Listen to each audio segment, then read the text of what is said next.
Akak-akak sayang semua, kita nak beritahu Kedai Emas Perling akan mengadakan kempen pembelian emas RM10,000.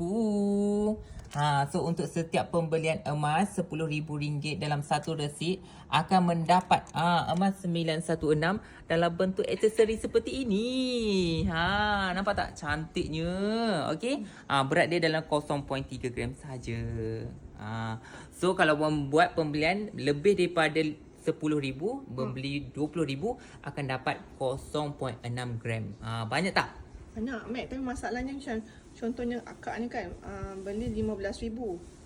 RM15,000 akak patut dapat berapa emas? Okey, kalau RM15,000 dapat dalam 0.45 gram. So akan dapat bawa balik 0.45 Contohnya macam gram lah. akak nakkan cincin yang cantik-cantik ni kan. Akak nak yang macam pattern besar-besar tu, tapi berat dia 0.7.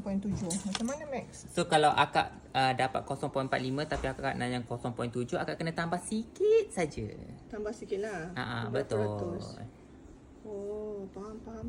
Ni semua bukan emas Malaysian punya kan. Ni semua hard gold 916 kan. Betul. Memang cantik, design pun memang lawa-lawa, besar-besar semuanya ya. Mac, macam meletup-letup, Mac. Ada design bunga. Okey. Kita tak jual, kita cuma bagi kan. Betul. Bagi dengan syarat macam kalau akak buat beli Ana. Tapi kalau akak nak beli single-single macam berangan dah dapat satu, lepas tu nak beli lagi 2-3, kena beli asing-asing lah kan. Betul. Okey. Okey, Max. Terima kasih. Dapatkan sekarang di Kedai Emas Perling.